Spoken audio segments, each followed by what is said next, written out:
What's happening, guys? Blacksmith here with episode 6 of Fade the Public. This series has done extremely well since we started it. The last episode, in fact, I think was the first one where we didn't absolutely smash almost every play through the previous episodes. So we're going to get back at it today. We've been partying in Ho Chi Minh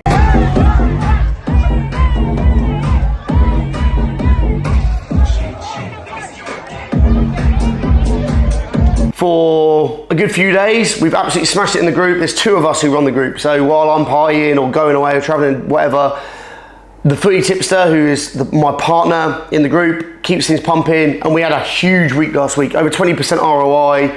We've done that for 3 weeks in a row now for a more premium service. If you want to sign up to the service, the link's in the description of this video or in my bio for the YouTube page. Go into the Telegram group, join there. You can send me a message or you can just get signed up through the links and join the service. So, had some fun partying, it's been great. We've also absolutely smashed it. During the same period, we were still locking in bets for NFL, for other fights, for the UFC as well.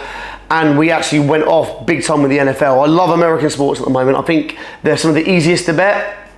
A lot of people, I've said this in my group the other day, actually to everyone, a lot of people have this misconception that betting sports professionally, you're better off betting smaller leagues. It's just not true. 1, your account will get restricted a lot quicker. And 2, a lot of the time this is just tipsters who aren't very good, who claim to find value.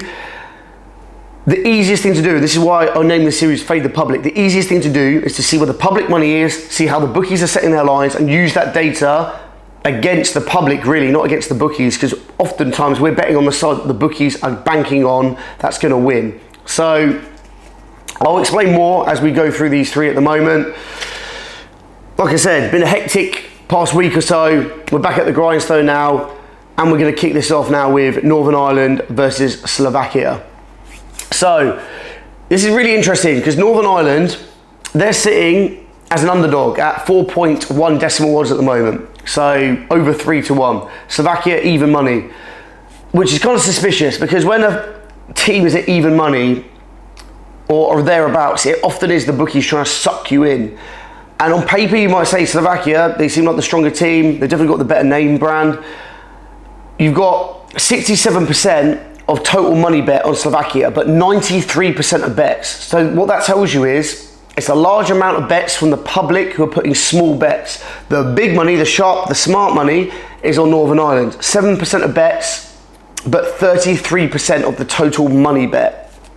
So you've got a smaller number of people laying very big bets, and those are all professionals. Now, you've got to be careful in football because professionals often will just side with the underdog most of the time. Because most of the time, because humans are risk averse, we bet the favourite. And this is what casual sports bettors do. They bet the favourite. So that means the value usually is on the underdog because the only way the bookie can make money is to make sure that the odds for the favourite are attractive enough to make you want to bet it, but not good enough to make you profit long term. And that's what I think's happened here with Slovakia being at even money. So I'm not saying Northern Ireland are going to win. This game I think could draw. And you've got to look at this as well. In football, head-to-head data is very important because it shows you how 2 teams stack up. Oftentimes the better team on paper will lose to a weaker team. But if you look at the previous results, you will see that it's because it's a bad stylistic matchup. Northern Ireland just beat Slovakia 2-0 at home. So home advantage is a thing, but I wouldn't say it's that big an advantage. And if you watch their game versus Germany as well, Northern Ireland actually held their own very well and gave Germany a hard game. So I think they're being undervalued.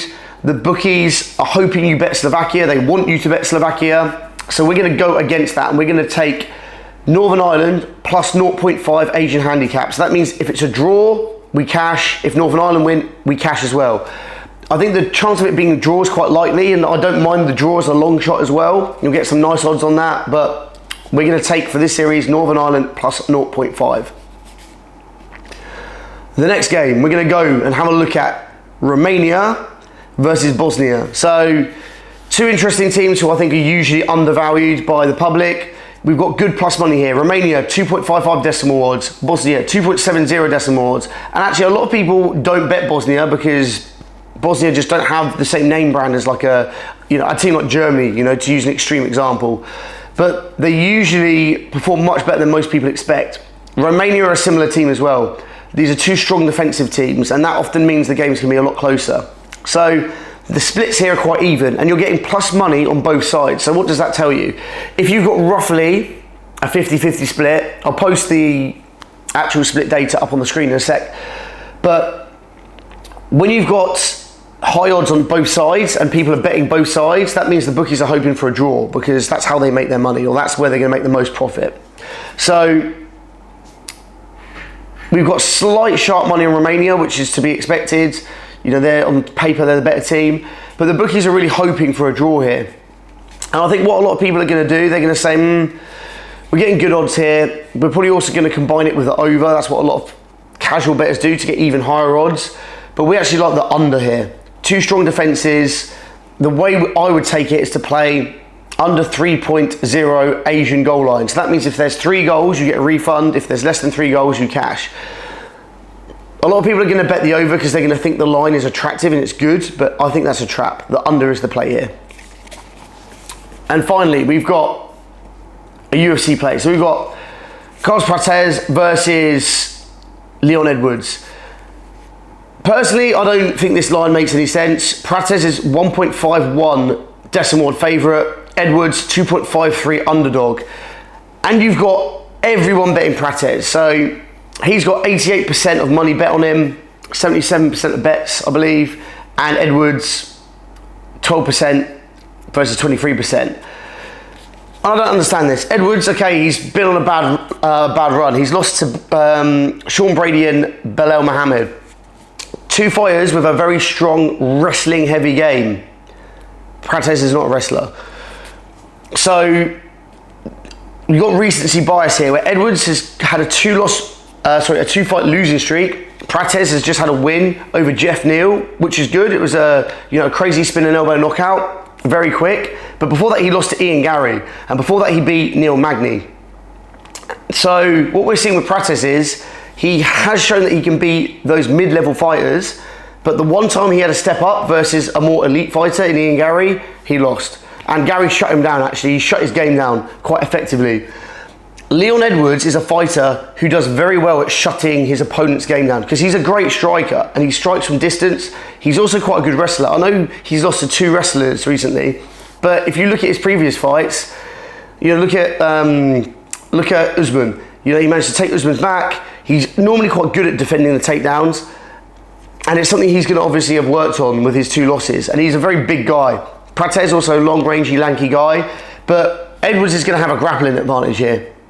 Whether he'll grapple, I don't know. He likes to kickbox. He likes to stay on the outside of kickbox, but it's going to be another thing for Prates to worry about. And another area we've not seen much from Prates. But the main thing here is when we're looking at sports betting, we're trying to bet value. We're trying to find where the value is. So that line for Prates, I just don't think it makes sense. He's not proven, he's not fought someone who's a former champ before. Edwards has been fighting the very best in the division. Look at Brady and Belal. They've gone on to do big things. Brady at the moment is on a very, very good win streak. He's looked very dominant in all his fights. We actually like him this weekend as well. I think he should win the fight that he's got. And Belal, I think he sort of got, people say he got exposed in his last fight, but he's an elite level fighter, He's proven he is a very difficult fight. So there's no shame in losing to either of those guys. Leon also is more of a decision fighter, and he's very good at staying safe and dragging a fight out to a decision. He's really good at that. Prates is more of a finisher. So what happens if Prates can't finish the fight? We're going to see this get drawn out, and that's going to favour Edwards as well. But like I was just saying before, when we're betting for profit, we're just looking for value. And to get Edwards at 2.53 decimal odds, that's crazy value right there. You've got to take that. Or you could play him at the spread line, so plus 3.5. If you want to be a bit more conservative, you'll probably get okay odds for that.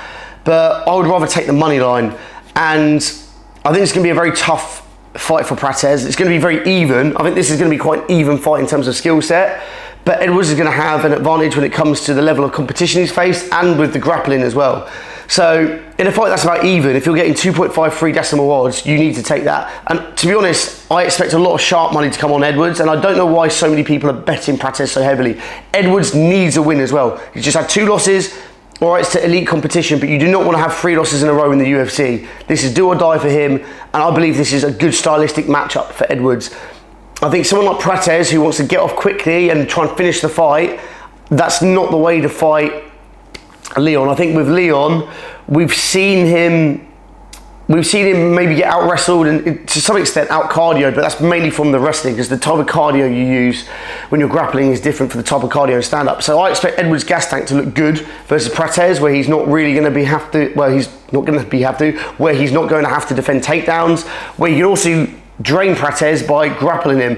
How did Ian Gary beat Prates? He grappled him and held him against the cage. I believe Edwards can do the same thing, and even if it doesn't work and he doesn't manage to hold him there, it's just another thing for Prates to worry about and to be nervous about as the fight's progressing, and that's going to open up striking opportunities for Edwards, who is a very good point fighter. He can decision you and just win rounds. So that's why I think if you're getting those odds, you need to bet Edwards. So those are the 3 play guys. What we'll do, if you join the free group in the Telegram, we'll have more plays for both the internationals, but also for the UFC that we'll post in free. But if you want the good stuff, get signed up to the VIP. Let's have another huge week, guys. Another big, successful week. And we can go and celebrate again like we have been over the last couple of weeks. We've had an amazing run. The Syndicate, our more premium group, we've had over 20% ROI, 3 weeks in a row. Standard VIP, which is the cheaper option, I believe we're on, I can't remember what it is now, some crazy win streak, nearly 10 weeks in a row in profit, I think. So if you want to follow a service that's actually legit and where we actually post our stats every week, win, lose or draw, get in the Telegram, get signed up. Let's have another big week.